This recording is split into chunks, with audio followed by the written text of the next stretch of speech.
Welcome on in. This is the conference championship edition of the RotoWire Fantasy Football Podcast. We're going to unpack all of the divisional round action and dive into both the AFC and the NFC championship matchups. It's going to be a great show. Let's get it rolling.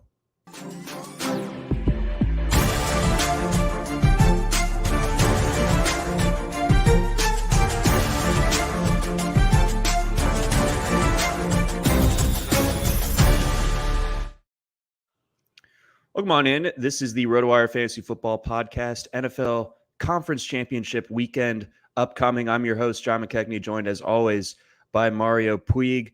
Mario, we had some breaking news come across shortly before we sat down to record this fine episode here. Nathaniel Hackett, famous friend of the pod, guy that we've been big proponents of. Probably, you'd say. Yeah. All the above. So he has been tabbed as the new OC for the New York Football Jets. Your thoughts?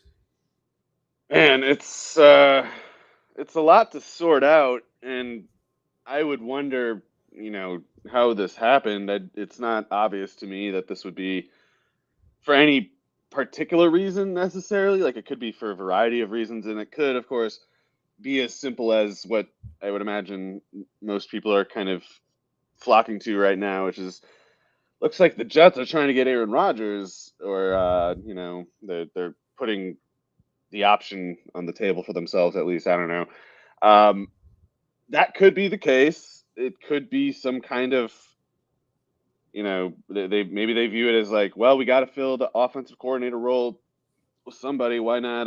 Let's see if we can make a pick that also gets us, that increases our odds or something of getting Rodgers, or I don't know. It's possible that it's that. It's possible that it's that with the approval of Robert Saleh. It's also possible that it's that without the approval of Robert Saleh. Like, this could be Joe Douglas acting over Robert Saleh without Saleh's input. Which I wouldn't be surprised if it's the case. It could be either one. I mean, Saleh could be fine with it too, especially with how desperate he probably is at this point. Like, he's not maybe more of like a beggar than he might have been a couple of years ago. But I don't know. I mean, I think Saleh, he's kind of like a no nonsense kind of. I don't know. I can imagine him having some slightly, as most jocks, I can imagine him having some slightly reactionary opinions about social norms or whatever. I could see him not really getting along with a bubbly, sweet, just kind of a silly goose of a man that Nate Hackett is. So I don't know. They don't seem like a great personality type fit to me exactly, but maybe they can just work in different labs and never really have to deal with each other that much. I don't know. I am more skeptical of Joe Douglas than a lot of people, so I wouldn't be surprised if this was basically done without Saleh's input, or if it was sort of hey, we're doing this. Yeah, just it's like Saleh can't do anything about it. Douglas is the GM. He is basically his boss, even though Joe Douglas is, you might wonder, like, what did Joe Douglas do to be somebody's boss? Like, I don't know. Not doing a great job as far as I can tell, but that's how the world works, guys. Who are very dumb, tell masses of people to do things for them, and we have to do that because that's the way the world works. But I don't know what it, if we say, yeah, they trade for Aaron Rodgers this offseason, and for some reason the Hackett hiring, makes that more likely for the Jets, makes it more possible for the Jets, then I guess, what's the harm? I mean, this isn't the first time Hackett's been an offensive coordinator either. I think to varying levels of success, he was the offensive coordinator with the Packers. He probably wasn't the play caller, but he was with the Jaguars, I think, under Doug Marrone.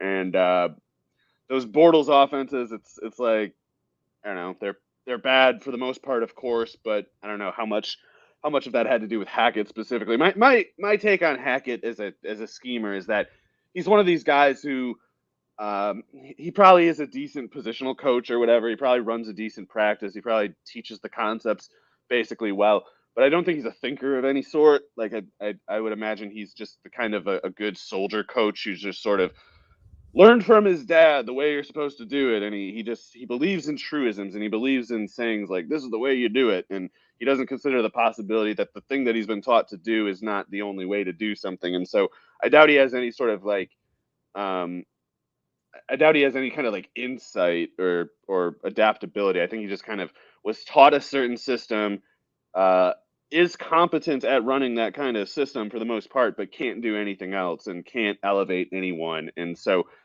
beyond greasing the track or whatever to get Rodgers as a pickup, I don't really see any sort of like plus utility from Hackett. But it is possible that now that he's not a head coach, now that he doesn't have the authority that he did with the Broncos, maybe he goes from a horrible net effect on a team to barely noticeable one.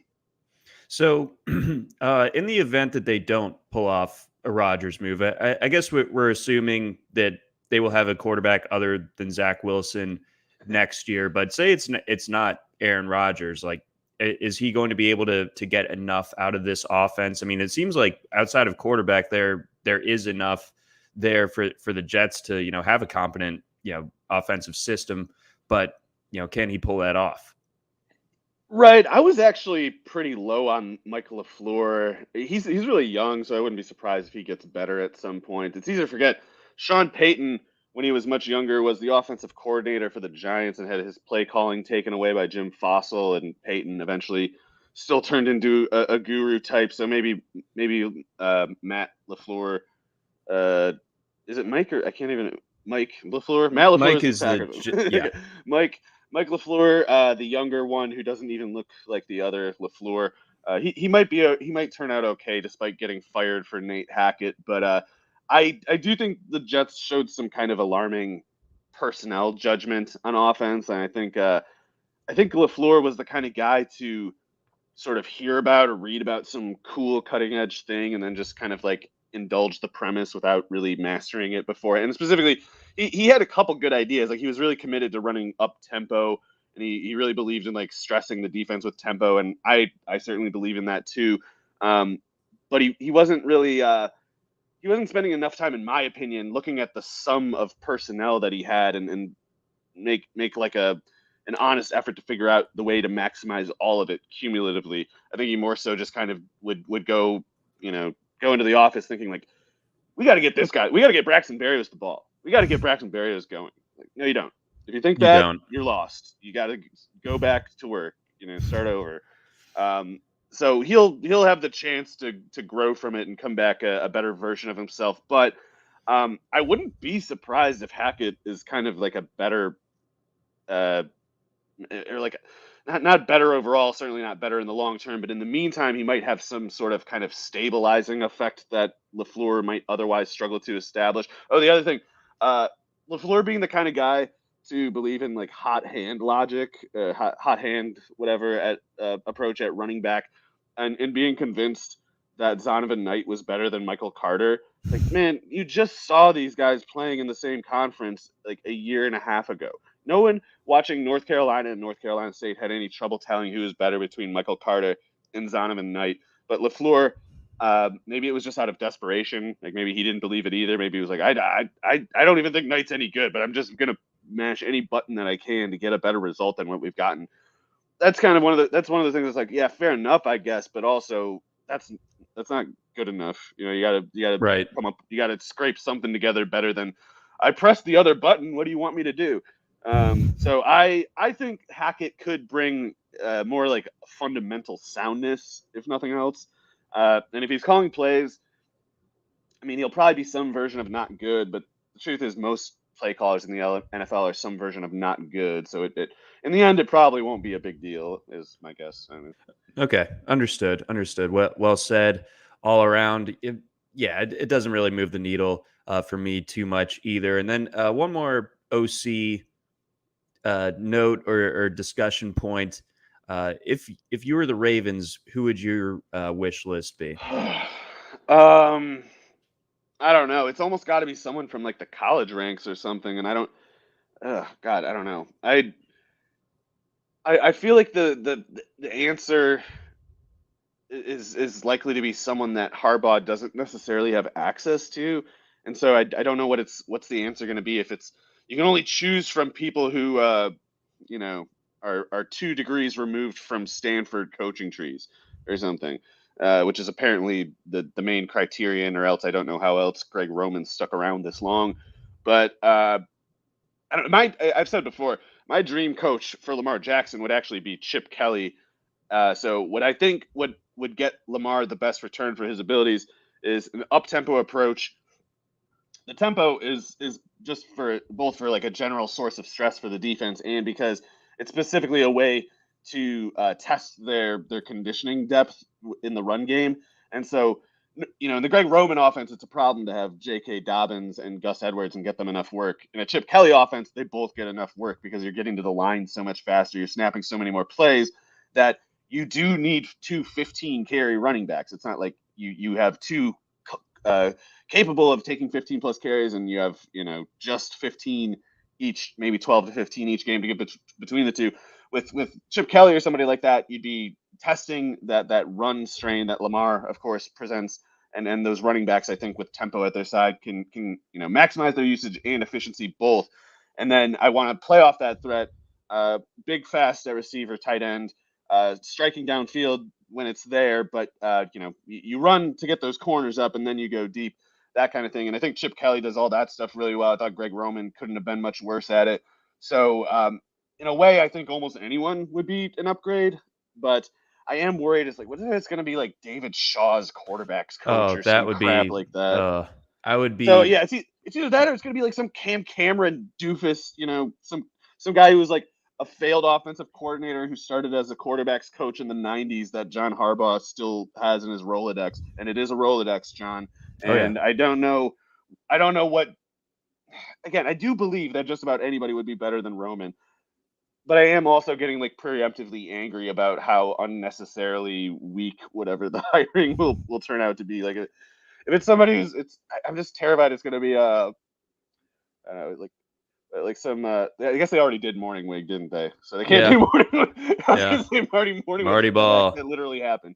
Yeah, I don't know, man. I hope it's someone chip brain, someone like that, but I don't know who that even is. So, I was trying to come up with like a chip in the brain joke, but and then I've seen some fanfic about Bobby Petrino, who actually just got hired by Texas A&M to be their offensive coordinator. The Ravens scooping in and poaching him. Obviously, he is connection to Lamar from the Louisville days. That would be interesting. And then as far as like the realistic options, I've seen the guy who took over play calling in Denver the last couple of weeks of the season. That's an awfully small sample to be working with. I don't know. I don't know his name off the top of my head. Roseburg consultant guy or whatever the hell. Well, whoever it was, I mean, the Denver's offense looked better. Again, we're measuring against couldn't be much worse. So that how much can you really extrapolate from that? But I don't know, that I was a little bit more encouraged by like just the mystery box than like the rusted out boat that would be like a Frank Reich or something. Yeah, I would hate that. Yeah, I don't. Also, I would be better at answering this question if I knew as much about college football coaches as you. But I think somebody who's kind of somebody's I don't know. Somebody who's part of a system that is spread oriented at the collegiate level and shows like a grasp of the passing game, but also that kind of like, Chip Kelly and this other guy's Satan, of course, but Art Briles, like that kind of offense where at Baylor, where it was like they actually run the ball a ton, but they run so many plays that people mistake them for a pass happy offense just because they'd also have a bunch of games where they get to like 35, 40 pass attempts. But the reason they did that was because they were pushing for like 80, 82 plays a game. So I think that kind of mentality is what that kind of thinking is what suits the abilities best of Lamar. So someone of that kind of background, I'd be willing to, take a gamble on almost blindly because the candidates that are known, the list that might actually exist, it's not really interesting to me. All right, we need Baltimore to go check in at UTSA and see if their OC would be What interested. about that Tulane guy? Is that Fritz? He always seems to Yeah, win a Willie lot. Fritz. Yeah, no, he's kind of old though. I know he's old as hell. He's like 80. But, I don't know. Maybe that's exactly what they need. Is like they need the kind of football coach who's old and still, like they need a Johnny Cash kind of coach who's 80 but still listens to Nine Inch Nails. Yeah. That kind of guy. Yes. Okay. All right. So we have our vision board set. We'll see if the execution can be made by Eric DaCosta and company. Let's go ahead and move on. Do a little postmortem on some of the teams that bowed out gracefully or not so gracefully last weekend. Start with the Jaguars. Kind of your 10,000-foot view on their season. What needs to happen for them this offseason? Yeah, they need downfield targets on offense. They need a 25 snap running back who is not JaMychal Hasty. They presumably could do better at one or two offensive line spots, maybe. I don't know. Defense, I don't know what to make of Caldwell, that defensive coordinator they hired from Tampa Bay. Like, there were times when their defense looked so bad, and then other times where you almost maybe started to see them kind of catch on with these ambitious concepts. Like the Caldwell defense was pretty ambitious in its like complexity. So sometimes schemes like that, especially when there's personnel turnover in addition, it can take a while for them to start playing well together, even if they're capable of it. So I wouldn't be surprised if Caldwell, get to year 2 or 3 as a coordinator. Maybe he can really take off when he has that much continuity among his personnel. So their defense might be on the right track, despite, in my opinion, looking pretty bad most of the year. And at the very least, they need another corner.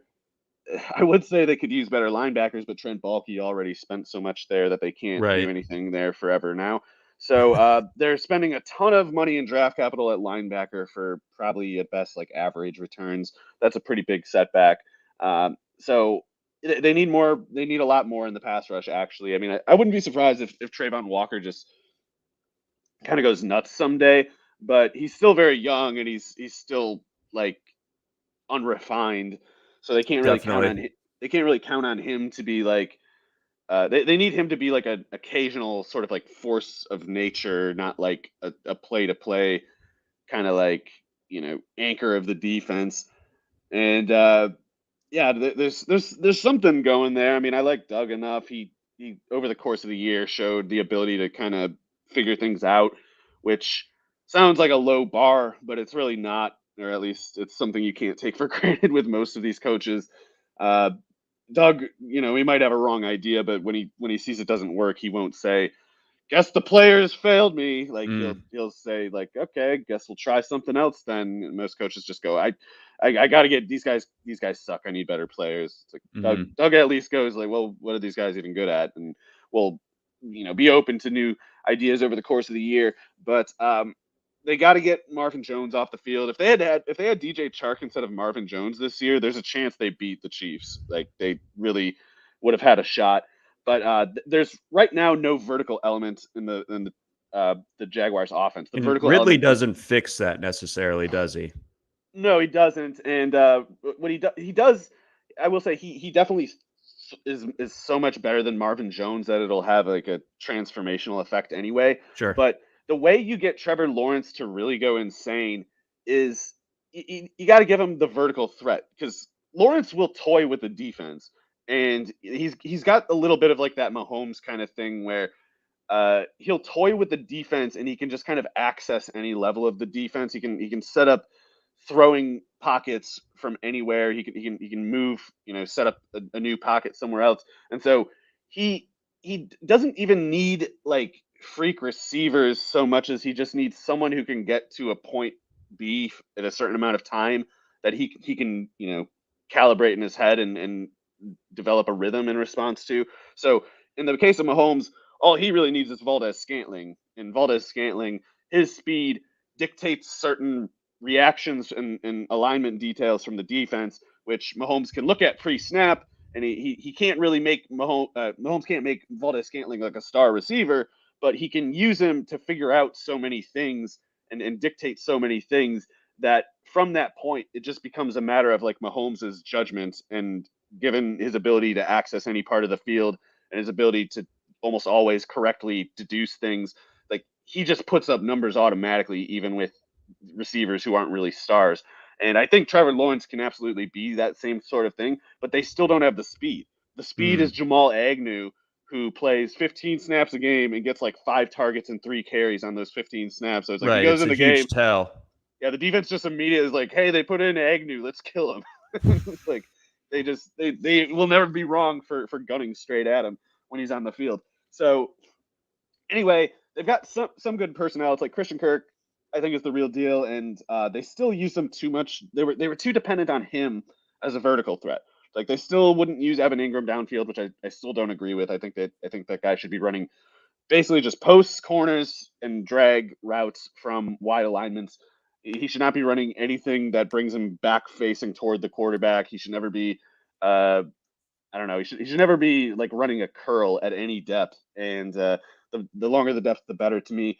His 4.4 240 was the fastest on the offense, and yet they kept him usually around like 6-7 yards of the line of scrimmage. So when your vertical threat is Christian Kirk or Travis Etienne, you as a defense you rule out certain concerns that you might have with other offenses who could threaten you vertically, and you start to it just makes the game harder on Lawrence the same way it makes the game harder on Justin Herbert with the Chargers. Like if you can't, if the defense literally does not have to worry about defending the length of the field, then they won't do it. And if they only have to defend like 8-10 yards, any defense would tell you that's much easier than 15, 20, etc. So they need some vertical element, and if they're not going to bench Zay Jones, then I don't know how they're going to get it exactly out of Ridley. But yeah, I really wish they would just phase out. The way to maximize Ridley and Kirk and Lawrence is to basically phase out Zay Jones next year and put in like a 500, 400 snap, just, I don't know, burner or ideally tall burner, who you can use like the Valdez-Scantling kind of like decoder personnel before the snap. Yeah, so they definitely need to add that speed element, get a little bit more complete in the receiving core. You think they bring back Ingram? It would be a bad idea, I think. So yes, Yeah. it's gonna be cost prohibitive, but Balky, he's an idiot. He's a vain moron, and he will see the relative success that the Jaguars had at the end of the year and the relative success that Ingram had in that stretch as a vindication of him, Trent Balky. He will begin to see Evan Ingram not just as whatever he is, but like a monument to his own self, Trent Balky. And I think that vanity will lead him to indulge a contract that Ingram is not worth. And I think it'll kind of set them back a little bit, but hopefully not too much. I still think Ingram could be more productive yet, to be clear. Like, I think he's still not quite being used the right way. So, and you know what? In a way, he could still be that vertical threat that I'm talking about. Even Ingram, even though he's not Valdez-Scantling, even though he's not a 4.3 guy, having a 230-pound route runner who's running a low 4.4, if the safety has him run at him a couple times, he'll start noticing him the way that he would Valdez-Scantling, because it sucks when you're surprised by you look out of the corner of your eye and you just notice this 230 4.4 guy running at you full speed. Being caught off guard like that will give you a heart attack, and you'll keep an eye on him from the rest of the way. But if he's running curls, running drags, it's like, yeah, you're instead going like, where's Kirk? Let's bracket Kirk. Mm-hmm. Right. So they got to get a little bit more multiple out there. Let's move on to the Giants. They got some key free agent decisions to make, obviously. But beyond that, what's kind of your view of this season for them? Do they need to stand pat and or bite the bullet and sign Daniel Jones to a fairly big deal or market rate deal type of deal? That'd be a disaster. If it's one of those funny money things where it's basically a 1 or 2 year deal, then whatever, sure. I guess you could do worse than Daniel Jones, but uh, I am a little irritated with some of the Daniel Jones apologia that we're seeing. It's like it's one of those things where, like, everyone has low expectations for him, and then when he does slightly better, they lose the perspective of the fact that they had lower expectations for him and higher expectations for other quarterbacks, and they'll sort of just talk themselves into thinking that actually Daniel Jones is comparable to these other guys. Like, no, those other guys are only comparable in the sense of, like, your relative expectations. Like, you were relatively surprised and pleased with how Daniel Jones did, so you have this sense in your head of, like, Daniel Jones good, whereas you had higher expectations for whoever. I'm sure there's some lately. There's probably a bunch of people who are saying, like, Daniel Jones is better than Dak Prescott or something. So, like, let's use Dak as an example. Like, people expect Dak to be good, and so when he is something more in line with what Daniel Jones usually is, they still can convince themselves, like, Daniel Jones did better though. Like, no, you have to keep a perspective in mind, and the perspective with Daniel Jones is this is a guy who has not completed more than 66% of his passes in a year, which was this year, and so it was a career best. And he's never gone over 6.8 yards per attempt, which was also, I think, a career best this year. So if you're in the sub 7 yards per attempt category, and you're not completing well over 70% of your passes, you are not just some version of bad. You're a bad that means an offense can't go. Like, it's like trying to say. Uh, I don't know. It's like trying to it's trying to say, like, a battery that's completely dead is almost as good as a battery that doesn't have much energy left or something. It's like this this this is just not good enough. And if just because you could imagine it being a little better with improved receiver personnel doesn't mean then in that case that it would be enough either. Like, this is bottom five in the league type stuff. It's completely unacceptable for any offense to budget passing returns like Daniel Jones has always had. The one change this year, it wasn't as a passer, really. I mean, he turned the ball over less, I guess you would say, but I think that's largely for structural reasons. I don't think that's because of Jones changing. If you watch the Giants, they throw the ball as little as they can, and they use as much play action as they can on those pass attempts that they do call. And so everything that Jones does is simple. With Dable, like Jones, Dable looked at Jones. He's like, okay, we got to simplify things. We got to reduce the game for him to basically, like, his toughness and his running ability, and we have to leverage those things as much as we can, and we do that by limiting the interpretation that he has to do. We limit his exposure as a passer, and so you got this setup where, like, the Giants want to throw more, but when they do, they pretty much just have to run more with Jones, and that at once was like it's an example of how Dable's so good. He's practical and pragmatic, but it's also it's like a trick that'll wear out quickly, and you need better personnel to get over to account for the adjustment that's waiting for you. And I think you saw it a little bit in that playoff game. By the way, he had two good games this year, Daniel Jones. Both were against the Vikings. Yep. So if someone were to just look at his non-Viking stats this year, they would actually conclude he got worse, or at least his like completion percentage and yards per attempt and touchdown percentage had gotten worse. 15 touchdowns on his pass attempt volume is awful. I should have to back up a bit. To really get a beat on just how ineffective Daniel Jones is as a passer, you have to note the interaction between touchdown percentage, yards per attempt, completion percentage, and field position. And basically, when a quarterback has only 15 touchdowns, and touchdown production is a downward pressure on yards per attempt. If he only has 15 touchdowns and that many pass attempts, and then still only has 6.8 yards per attempt, that's like that's a defense beating you with almost out even trying to. Like, that is getting so nowhere even close to a competitive level that it's truly harmless. Like, you can't be hurt by that passing game. So if Daniel Jones can keep putting up 700 plus yards rushing every year at 5+ yards a carry, that admittedly would be a little bit of a game changer for him, because you can't scale up his passing. There's nothing to be done. You can hide him. That's it.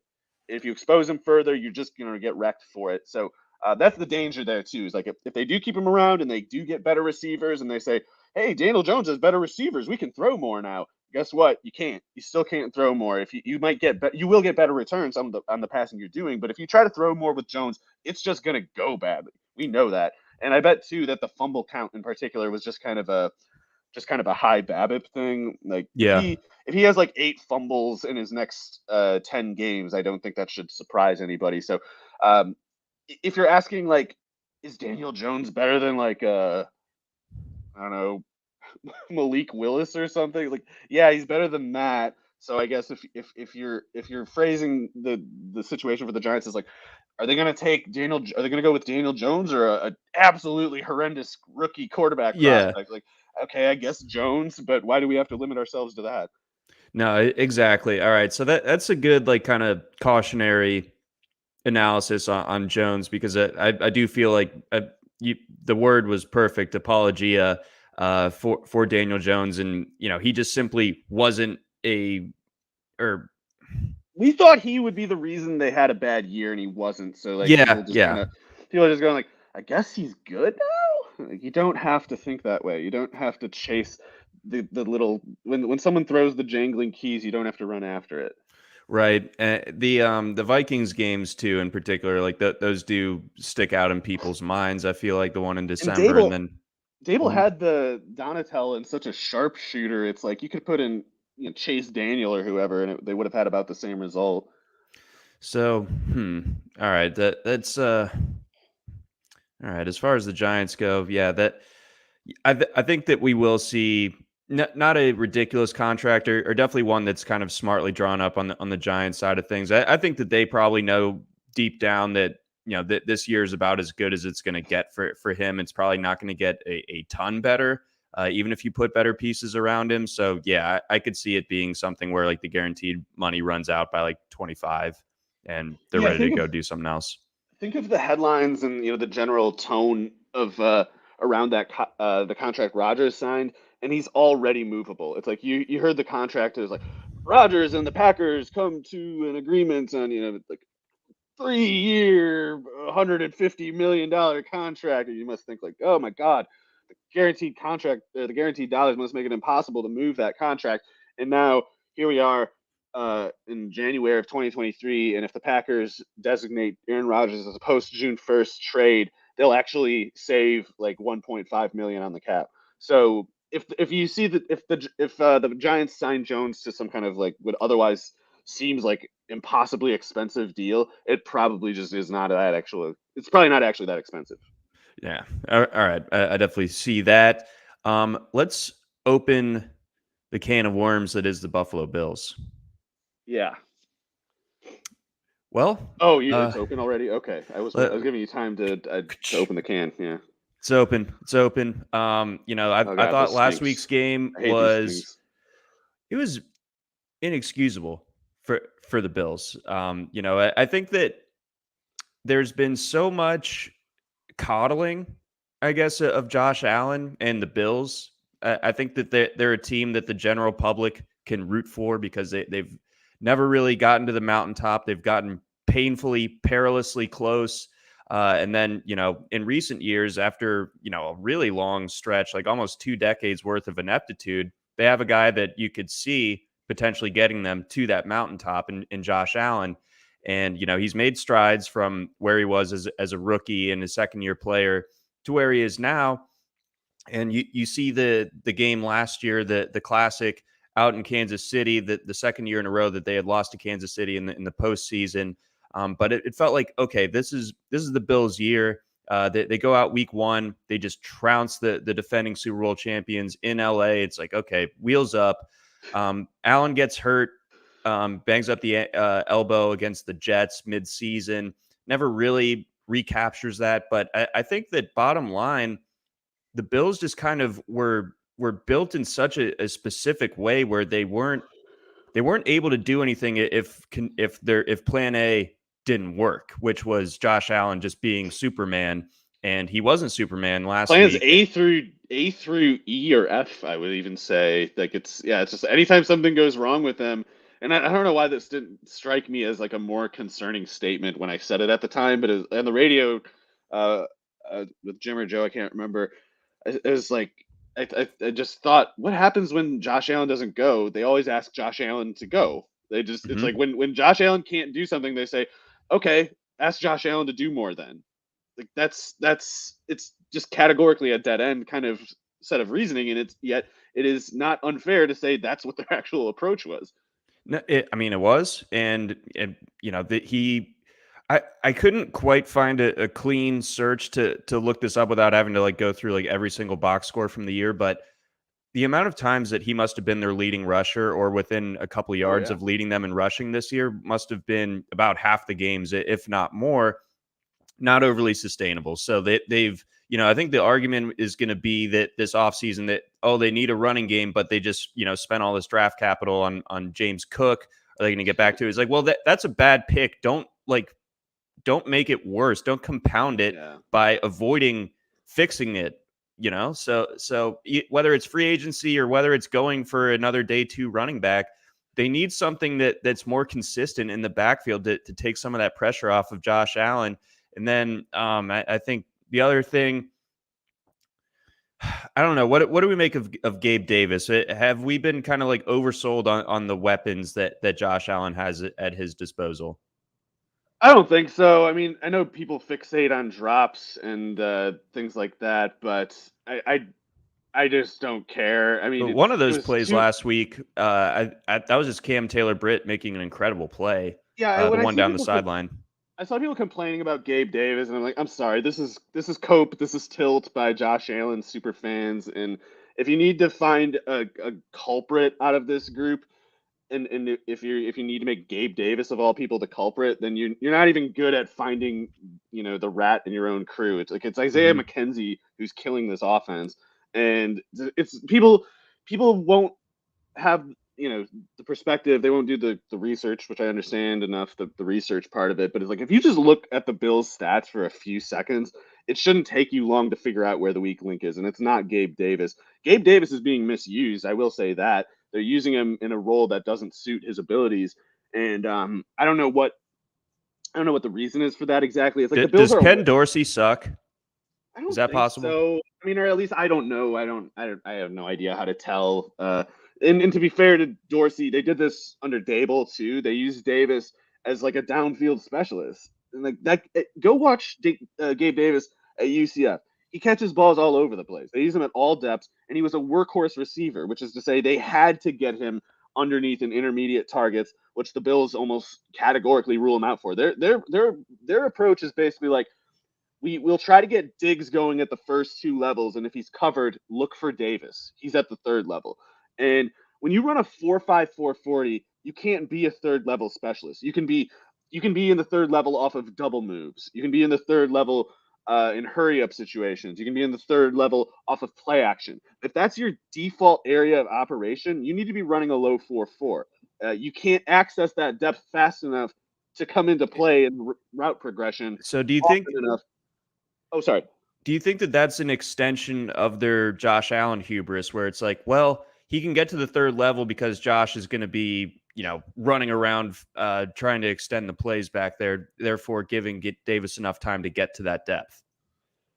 Well, I think they're just making a mistake reasoning on Davis's part, and I can understand it enough. I think what they're doing is they're fixating on how he's generally a good jump ball receiver. They're like, hey, he's good at making catches and he's good at going down the sideline and getting higher in the air than the guy who's on him and bringing down the ball for a cool catch. And that is true. Davis can do that, but it's not the thing you should try to have him do the most. He did a lot of bread and butter type stuff at UCF, and he would be more effective on routes that were more a route tree that was more varied. Like they saw him do a cool thing one time, and they just they ran with the premise too far. They're like, what if we only did this? And like, yeah, what that'd be cool if he could just always go and make that catch, but that's not easy to do. And Josh Allen isn't usually throwing that ball. He's usually looking and seeing like, oh, Davis has a guy on him. I should look for Knox or whatever. And in any case, what they should be thinking about is they should stop fixating on this Isaiah McKenzie tiny slot receiver obsession of theirs. Like that's not helpful to have. They seem committed to the actual archetype too. They're like, we gotta have a 5'8", 180-pound slot receiver. You gotta have those. Like you could have Gabe Davis run from the slot, and you should.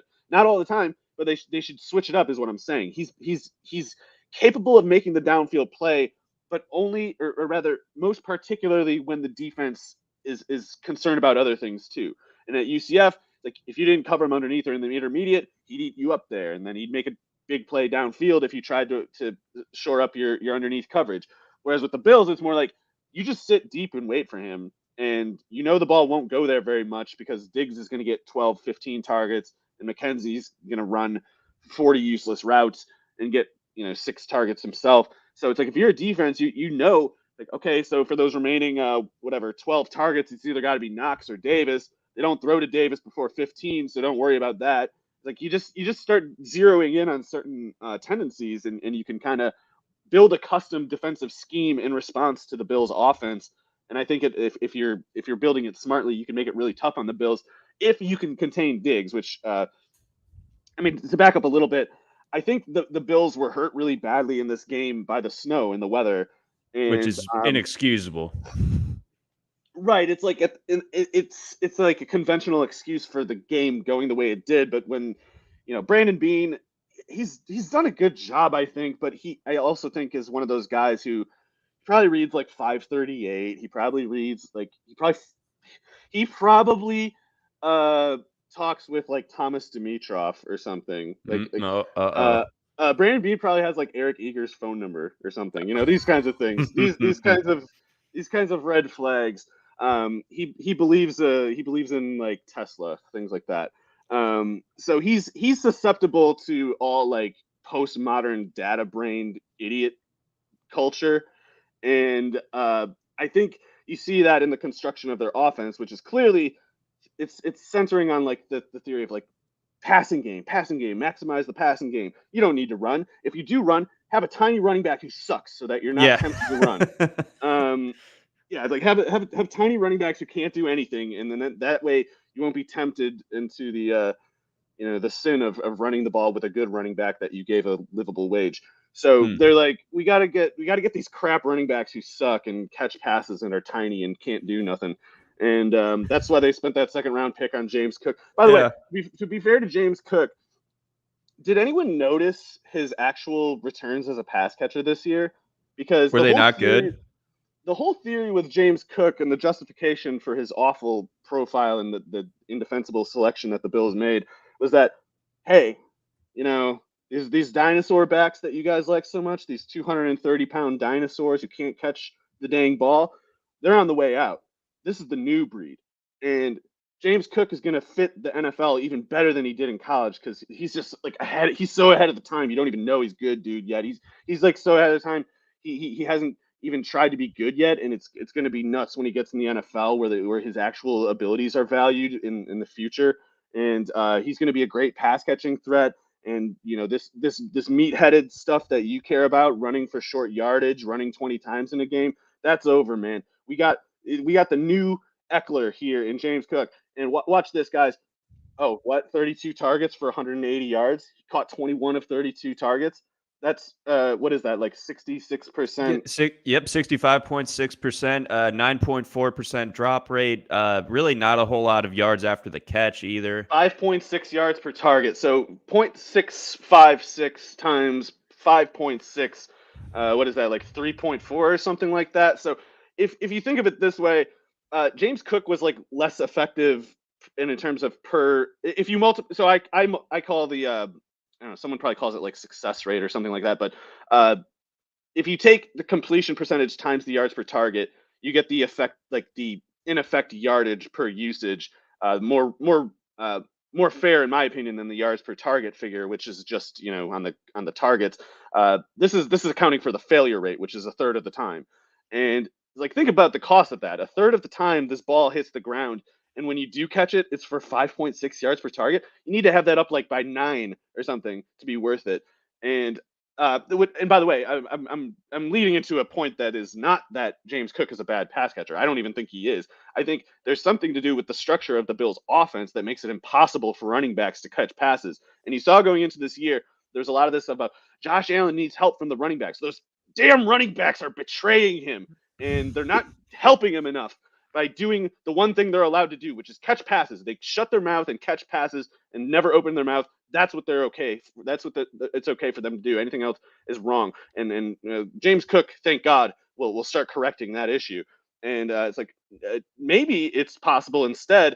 I mean, Devin Singletary is probably a bad pass catcher, and I don't mean him so much. But Zach Moss caught lots of passes at Utah.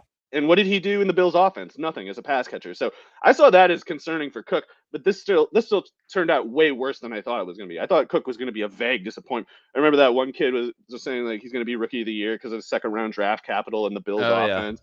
Like, yeah, being able to actually hold the ball is not a prerequisite apparently anymore. But anyway, so Cook can't get the ball as a pass catcher. As a runner, he falls apart after like 5 or 6 carries. Yep. I knew Useless that. pick. Like that was easy to tell coming out of college. Yeah, so it's all annoying, and but again, I do mean to, and I'm not even blaming Allen for this either. I think it's something to do with the structure, the spread shotgun insistence. Something about their actual infrastructure as an offense just makes it difficult for running backs. Maybe it's something to do like most running back targets, or a lot anyway, are kind of like of a check down sort.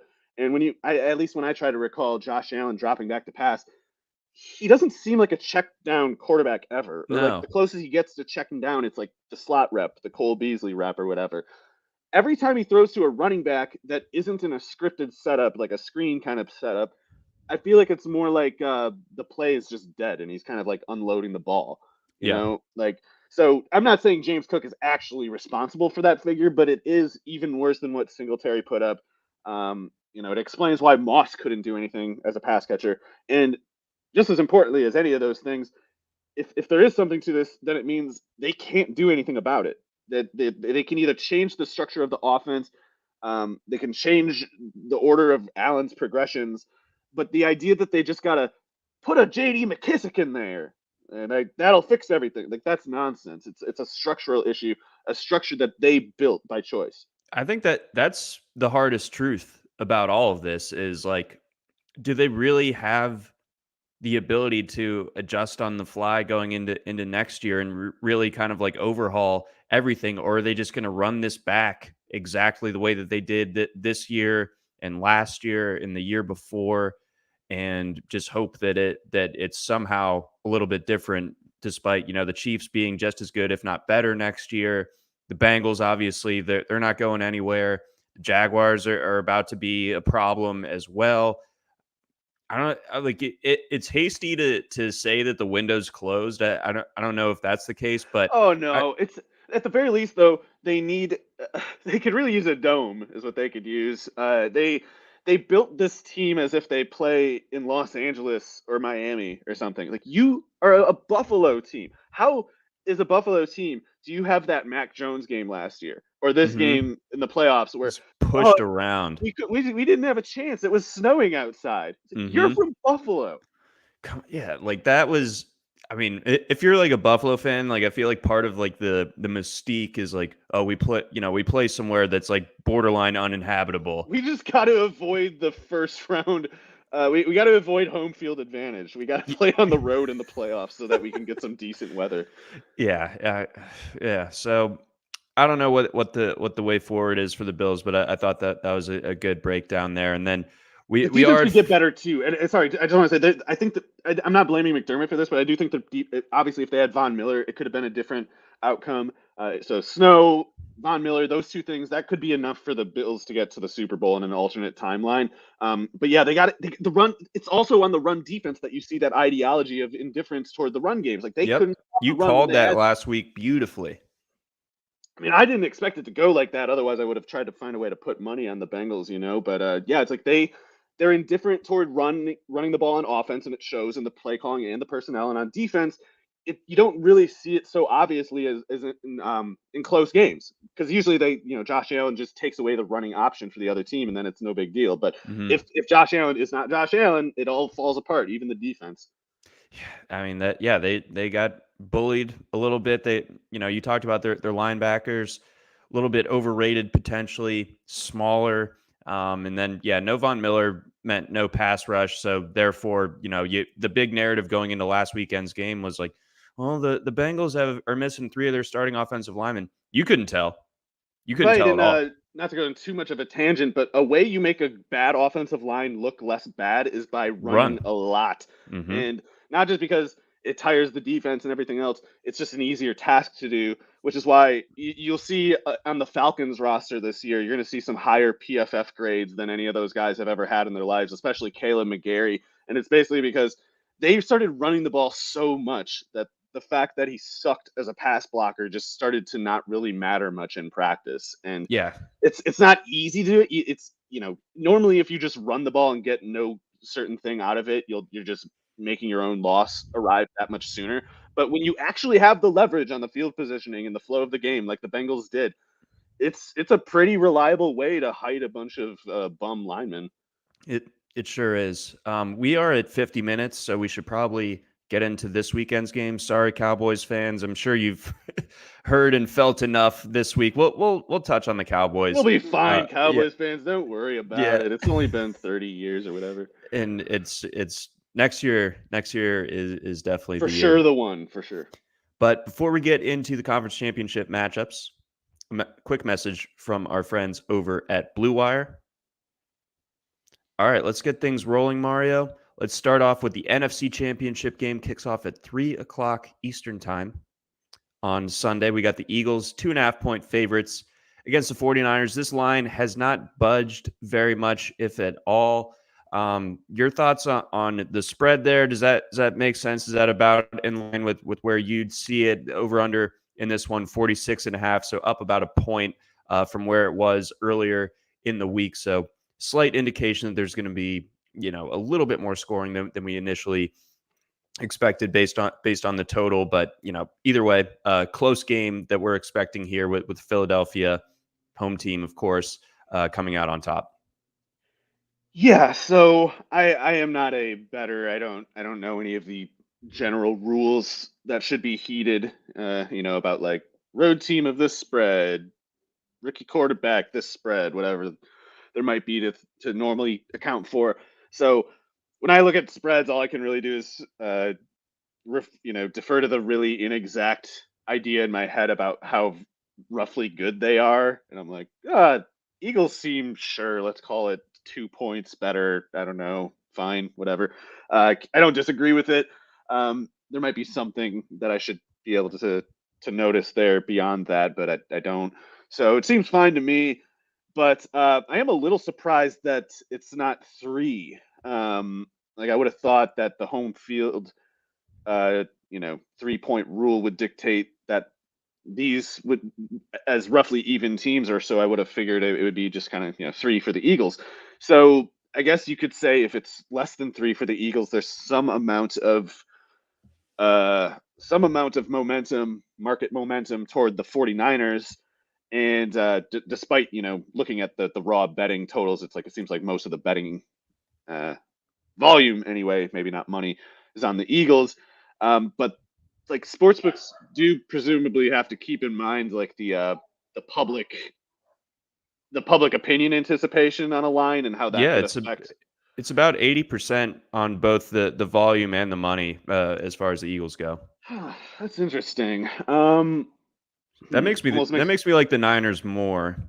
Right. I feel like last week this rule would have applied to the what was it? The Bills, I think. Yeah, I exactly. think the Bills were kind of getting that sort of action, and it of course didn't work out. But I do feel like it's something like 3/4 of the time in cases like this happen. It's the one where you're going, well, why are they betting? So why aren't they betting on the other one a little bit more? And when the line doesn't move more in response, especially, it seems that way. So I'm nervous, but like last week, taking the Bengals anyway, nervously as I might have.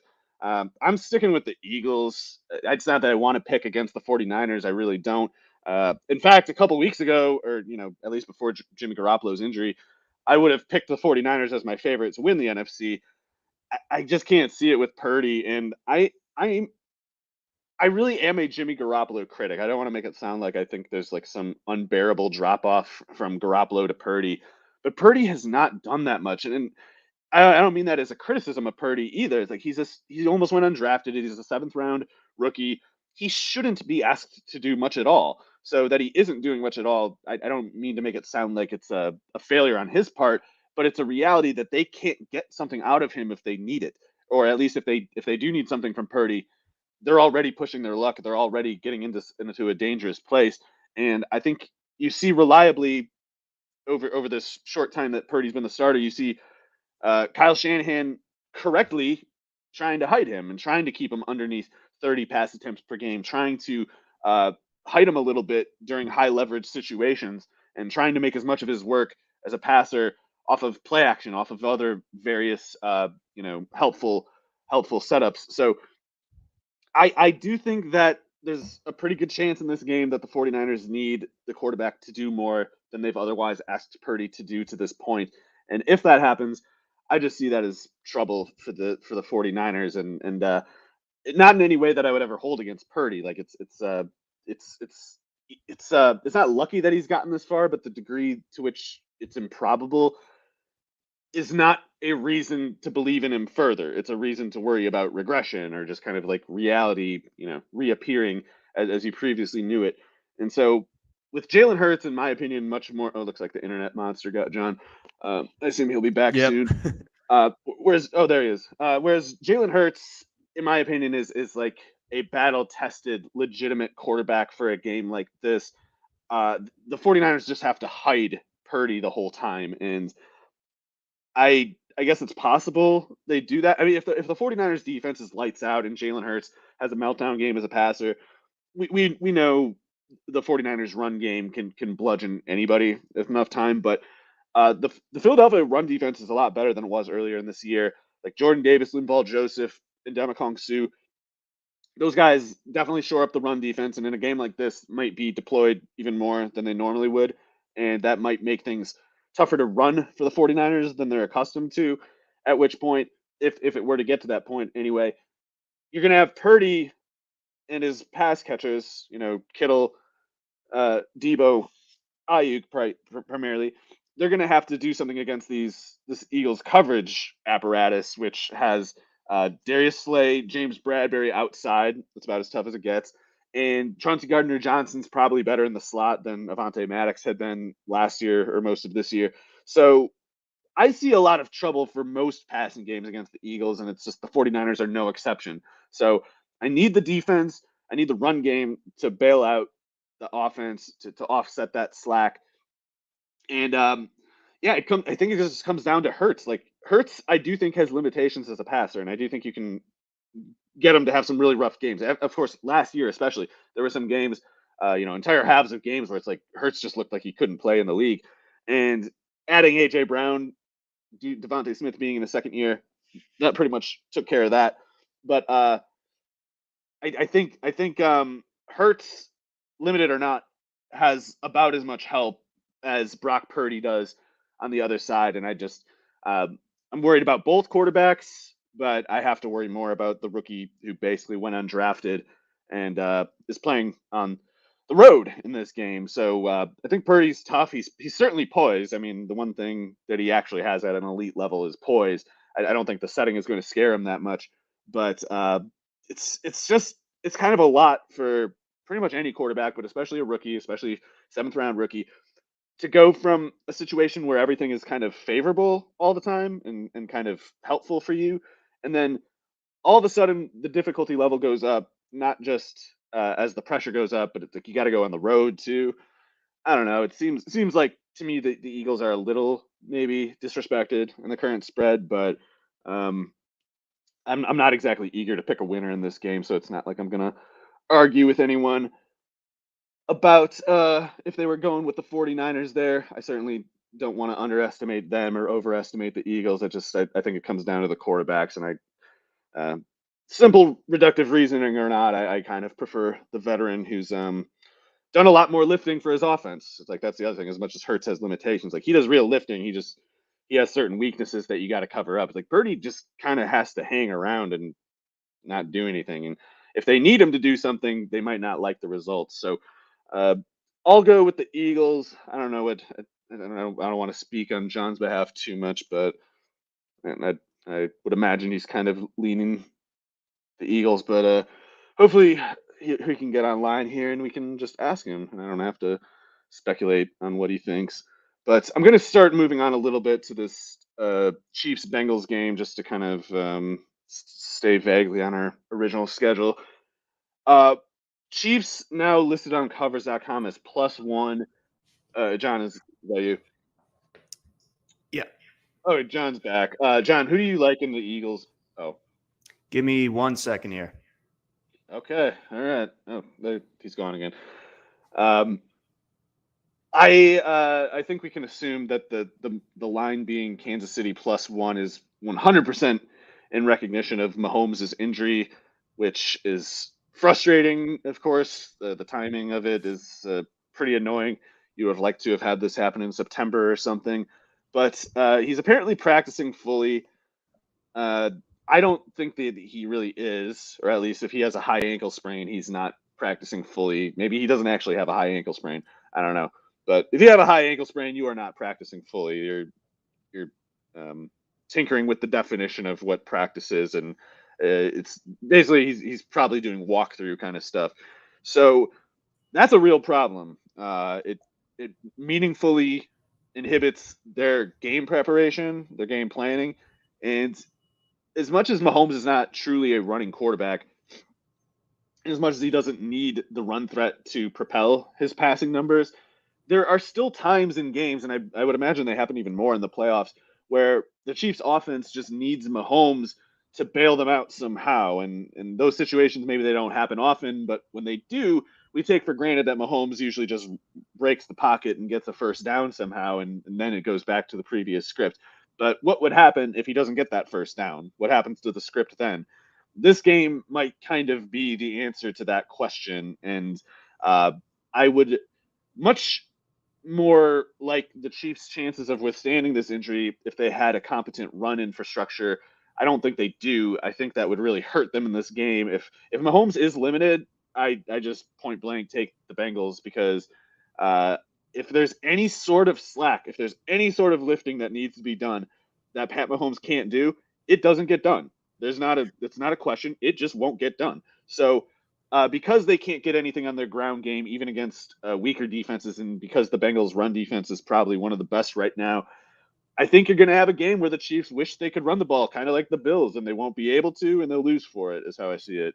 Yeah, I mean that certainly plays into the Bengals' hands. I think Mahomes not being able to create outside of the pocket would be a huge detriment to just the shape and how they want to go about attacking this Bengals defense. So, like you said, that you could see the direct parallels there, where it's like if Mahomes isn't Superman, the way that Josh Allen wasn't Superman for the Bills, all of a sudden the Chiefs are in trouble. And we've seen that this line move a decent bit throughout the course of the week, where initially Chiefs come out favored. Everyone hammers the Bengals. As a result, it climbs up to 2.5 points in favor of the Bengals. Now we're seeing 2.5. Oh wow! It got up there. I mean, it was pretty crazy. But now after Mahomes was able to put in like a full practice on Wednesday, the line has shifted back. But even if he's been able to practice, I mean, there's no way that he's going to be close to 100% with that type of injury. Yeah, and I'm actually, the more I think about it, I'm getting more and more concerned that they listed him as a full practice participant. It's like you're Yeah, lying it's to like me. it's like that's fake. Yeah, it's like he's not practicing fully. So what are you hiding? Like if they just said, "Yeah, he's limited," I'd be like, "Yeah, probably is." But now Right. he's fine. Everything's perfect. In fact, he is 100% healthy. It's like, okay, that's trying a little too hard. Yeah, yeah. So that struck me as odd, and yeah, I'm definitely concerned about him, and certainly just the practice participation listing isn't really changing my views on this one. I thought that straight up, even if Mahomes was healthy for this one, I thought that I would give the Bengals a pretty good shot at winning Oh this yeah. one. But Yeah. with that injury, I think the Bengals are in.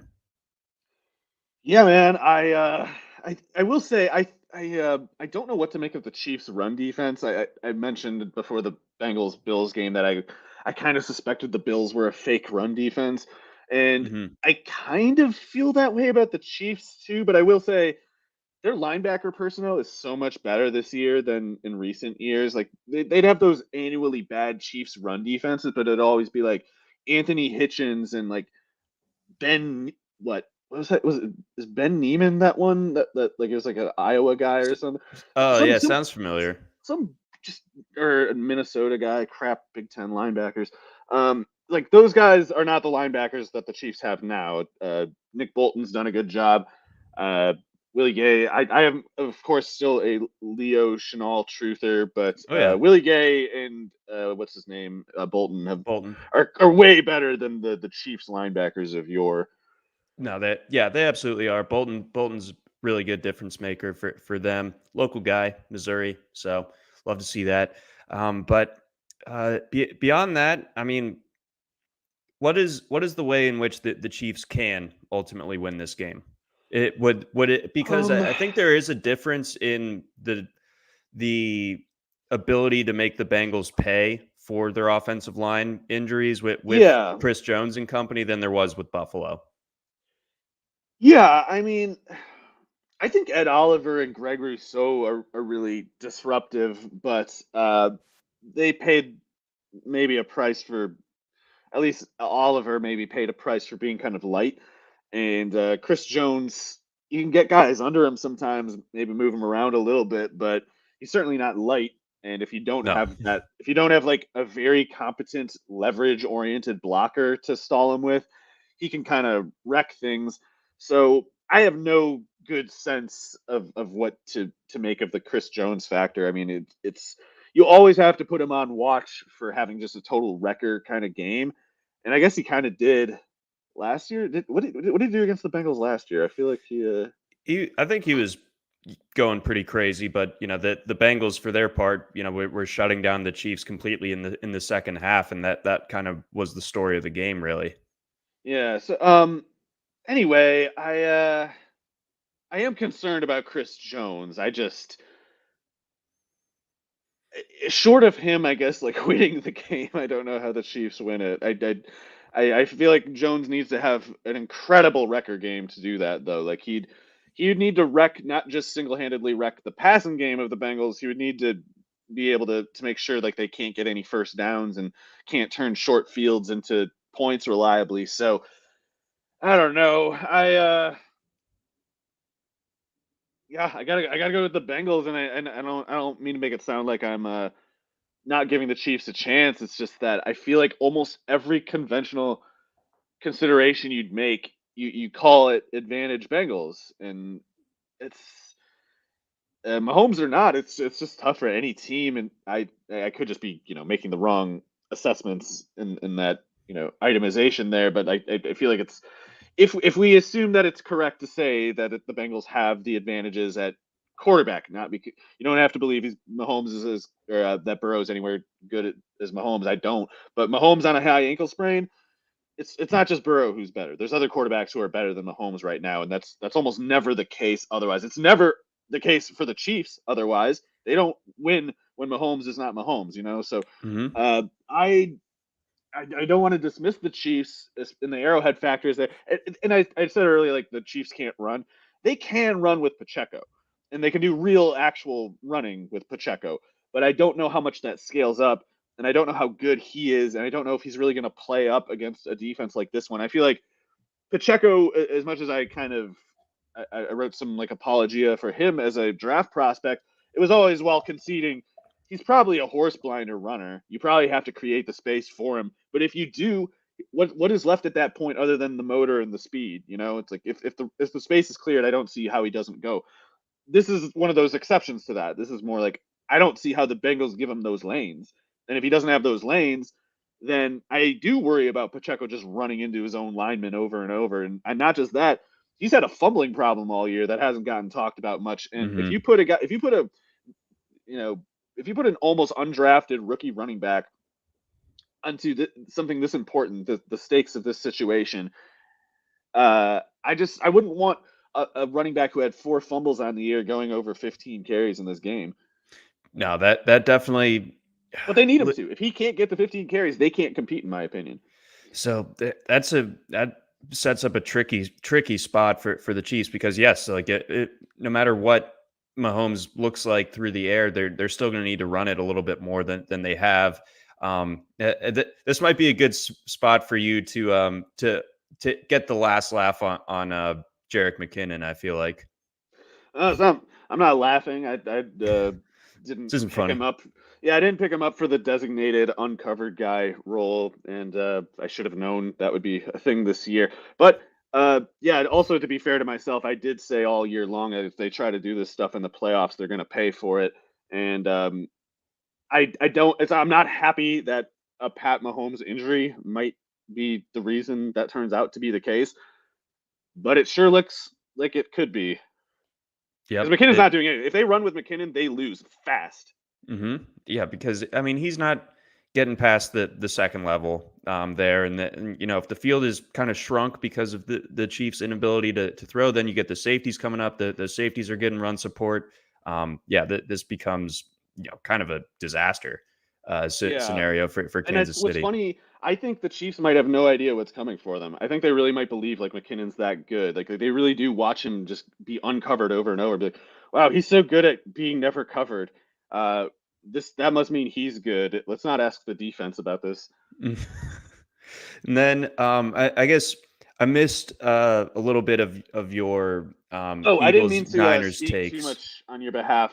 So yeah, I was trying to ask you who you wanted, or not wanted, who you thought the Eagles 49ers game would That favor.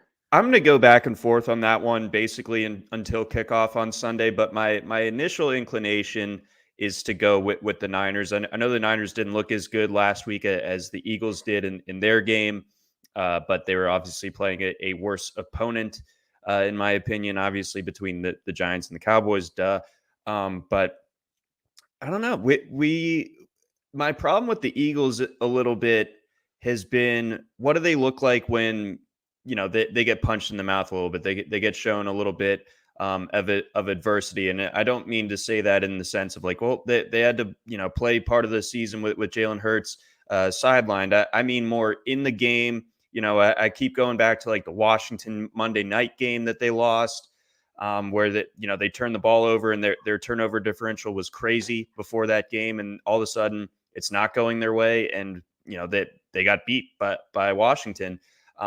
Again, I don't think it's necessarily a one-to-one clean comparison, but I do feel like the Niners aren't going to just kind of roll over in this spot. I feel Oh like the no, no. Niners are going to force a lot of issues, I think, onto this Eagles team.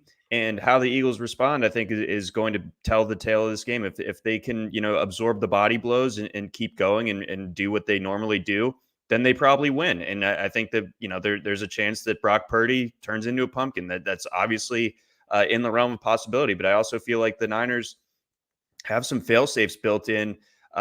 You'd like to see a fully healthy McCaffrey, a fully healthy Deebo Samuel to kind of help account for those things. But yeah, if Purdy isn't sharp, there's still ways for the Niners to be able to move the ball, in my opinion. So that plus the defense being as good as it is for the Niners, my lean is to go with San Francisco in this one.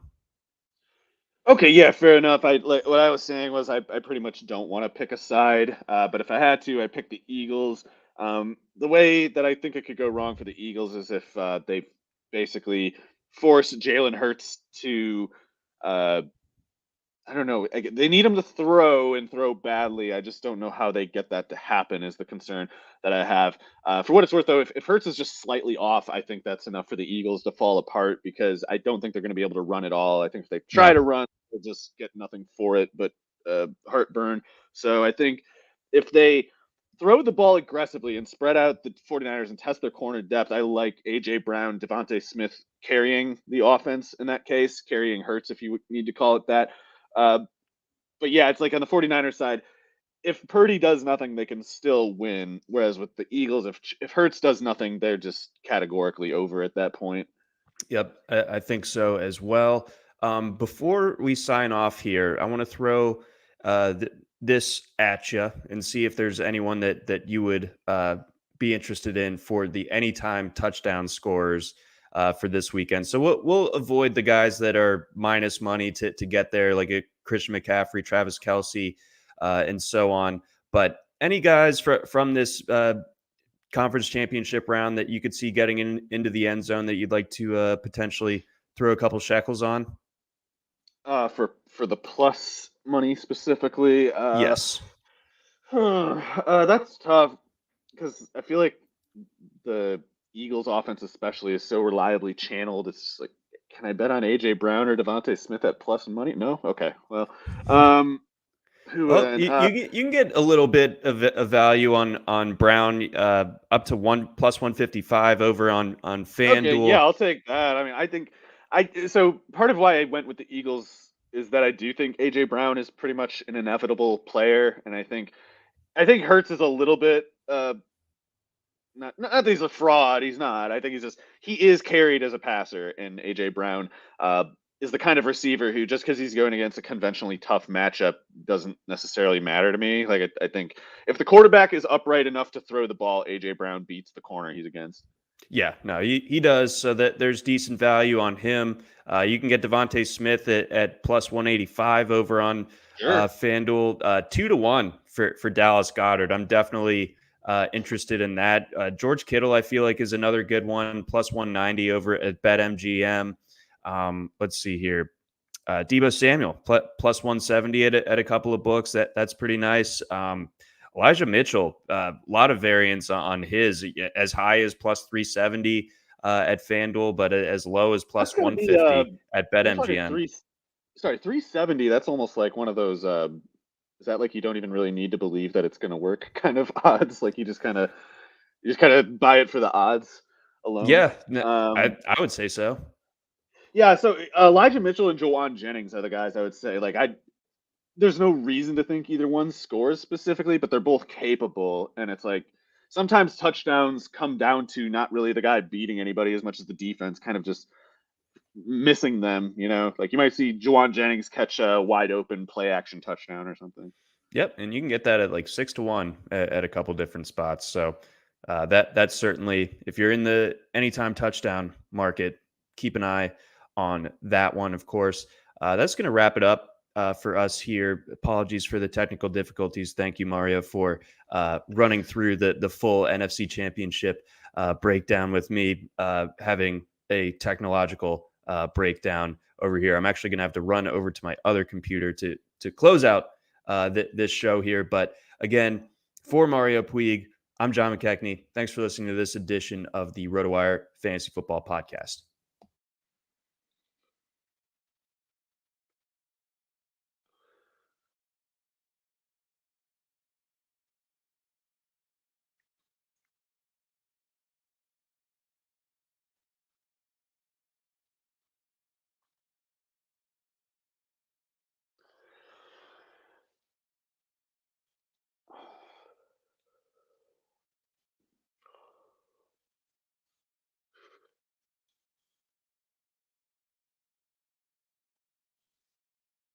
Try RotoWire today, free for 10 days. Get our premium tools, rankings, analysis, and breaking news alerts. No credit card required. Go to rotowire.com/try.